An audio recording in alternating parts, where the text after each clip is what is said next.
We're here at the Woodlark Refuge sharing some conversation on what it means to go through a healing journey, recognizing things you want to let go of, feeling very liberated from those things, and then encountering sometime in the near future, those things seem to come up again. And you say, I thought I already went through this. I thought I let them go in that healing ceremony, but somehow they're still there.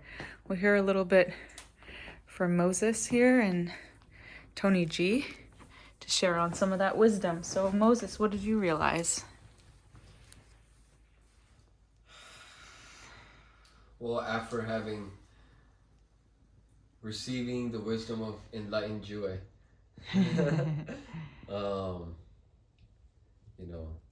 realize that we have patterns, and during the ceremony we have the chance to let go of the patterns that are not serving us, and in that opportunity we can create new patterns to replace them. And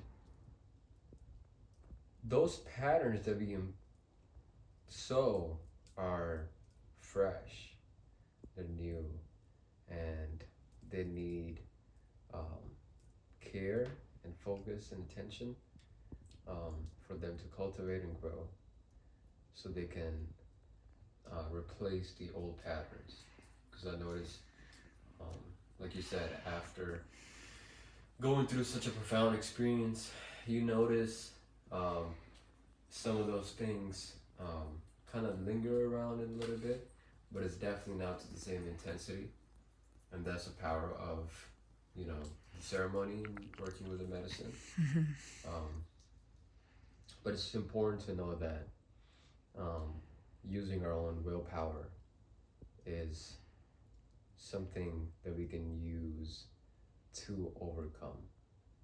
And that way, we put ourselves at cause rather than being at effect. You know? Yeah, by making a decision. And it's easier said than done. Because when some thought patterns come into the mind, it seems to go if you put your attention to it. And so this is where willpower comes in, to understand that this is not what we want anymore. We've let that go. So you must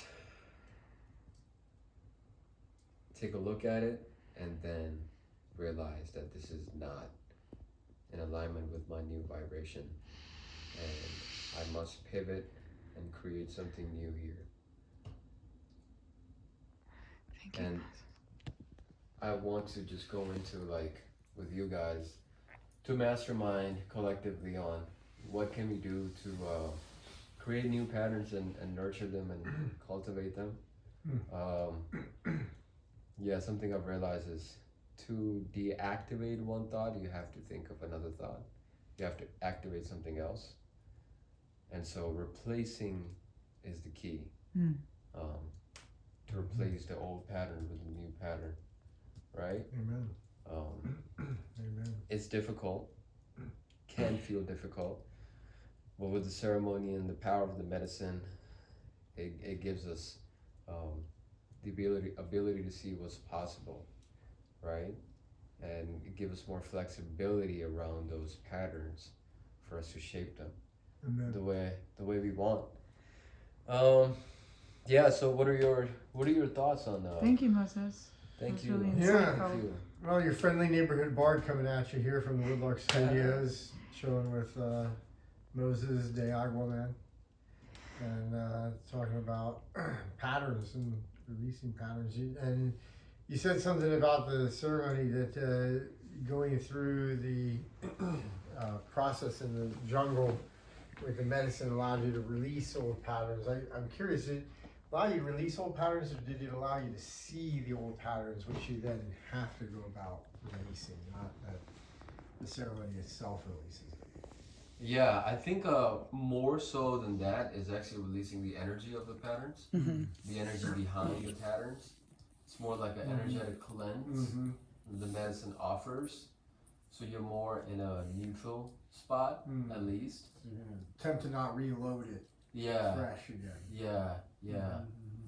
But we were mentioning earlier, you know, any pattern is like hard to break, or as you said, it's new and it's nascent and needs to be kind of conditioned. So what do you think is the key to fostering the seed and the growth of a new pattern in replace of an old pattern?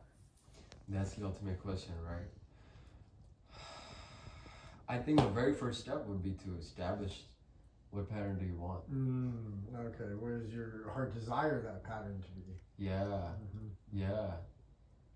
Right? And then we can use tools to strengthen those patterns and walking them. So you said you spoke to Jue, the shaman, that helped to guide through the ceremony, and said what happens when you let go of patterns and they come back?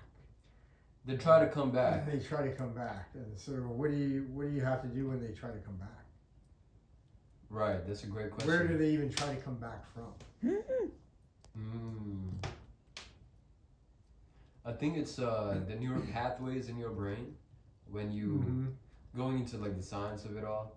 Like if you focus on some thought for a long amount of time, you give it so much attention and energy that it starts to grow and become dendrites, which develop in size and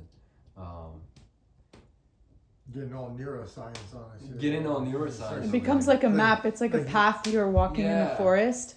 It becomes the path that you're most walking on. Right. So what ends up happening is it's the most familiar to your brain, and our brains are very adaptable. So they're going to want to go off of previous conditioning. That's how habits are formed, and that's how we've grown through time. But the conditioning that we have around us that creates those patterns, we have to ask ourselves, is this a pattern I want? And what is the conditioning that's creating it? That's what I was thinking. What So is much conditioning? conditioning comes from external sources, people, expectations. And so coming back and being able to break old patterns and let them go is partly not being influenced by old people, relationships, and expectations. And setting new patterns and building the conditioning of them, I think has something to do with being around the right people.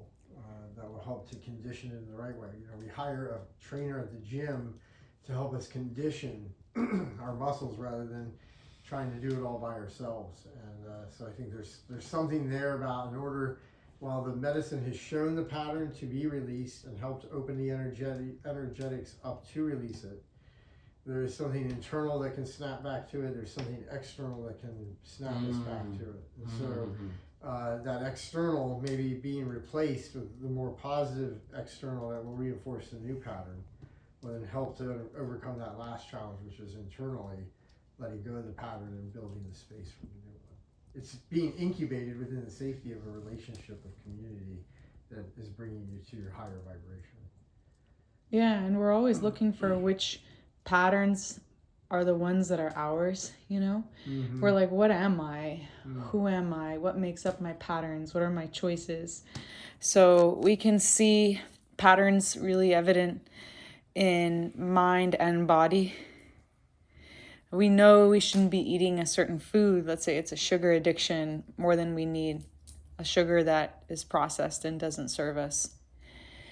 We look at it and we know we shouldn't be eating it, but the pattern of the addiction makes us, it lies to us, and it tells us it's good, it's going to give us value.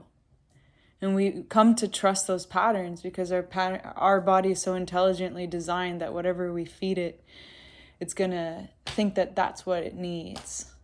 To the point where when we realize consciously, I shouldn't be eating this sugar, this is a negative self thought pattern I have. How do I let go?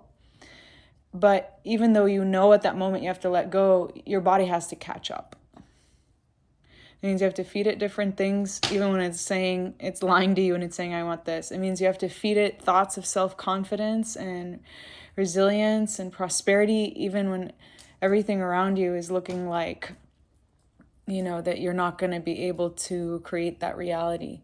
So it's having the faith to do something before it's easy. And then one day you wake up and it becomes natural. It's a new pattern. And you didn't even realize it. And then you say to yourself, 6 months ago, I was stuck in this loop. I can't believe I'm out. And that is a cameo appearance by the one and only Sorcerer Supreme, dropping truth bombs, oh so serene. Gracias. This has been another episode from the Woodlark Studios with Moses de Aguaman y Bardic Tony G, the Sorcerer Supreme.